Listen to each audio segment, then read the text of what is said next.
السلام علیکم۔ وعلیکم السلام ورحمۃ اللہ وبرکاتہ۔ حضور قاری صاحب، آپ نے ارشاد فرمایا کہ آس پاس کی جو ہوا ہے، جب کوئی ایسی چیز ہے وہ معدے کو وہ بھی خراب کرتی ہیں، تو کوئی ایسا بھی نسخہ ہے آپ کے پاس جو غیظ اور غضب کو ختم کر کے محمد رسول اللہ صلی اللہ علیہ وسلم کا نور پیدا کرے، تاکہ مسلمان کمیونٹی میں وہ غیظ اور غضب کی صورتحال پیدا نہ ہو؟ ایسا بھی ہے آپ کے پاس کوئی نسخہ؟ بالکل بالکل ہے، وہ پھر بتائیں تاکہ آپ کا نام کیا ہے؟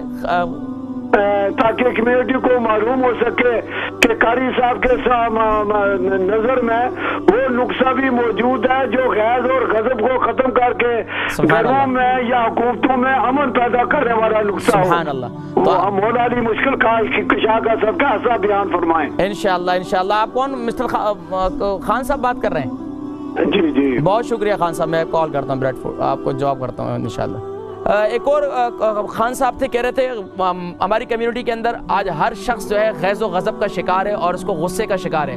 قرآن کریم فرقان حمید کی یہی آیت مبارکہ، آیت نمبر 134 سورہ آل عمران پارہ نمبر 4، وَالْكَاظِمِينَ الْغَيْظَ وَالْعَافِينَ عَنِ النَّاسِ وَاللَّهُ يُحِبُّ الْمُحْسِنِينَ۔ اور اللہ کے نبی صلی اللہ علیہ وسلم ارشاد فرمایا کہ سبحان اللہ، جب غصہ بہت زیادہ آئے تو اپنی ہیت کو چینج کر لو، کھڑے ہوئے تو بیٹھ جاؤ، بیٹھے ہوئے تو کھڑے ہو جاؤ، یا اپنے مقام کو چینج کر دو، حرکت کر لو، تو انشاءاللہ تمہارا غصہ ختم ہو جائے گا۔ اسی طریقے سے اب ایک اور حل جو ہے وہ بزرگان دین فرماتے ہیں کہ کثرت کے ساتھ اعوذ باللہ من الشیطان الرجیم، بسم اللہ نہیں، صرف اعوذ باللہ من الشیطان الرجیم ایک سانس میں 7 مرتبہ پڑھو۔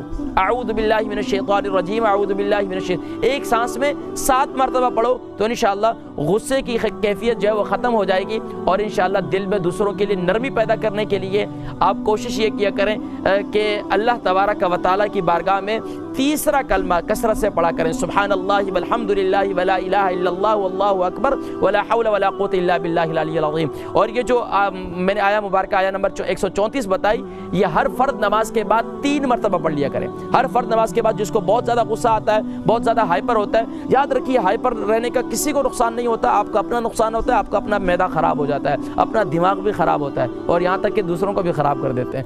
تو بہرحال کہ اس کے نقصانات ہی نقصانات ہیں۔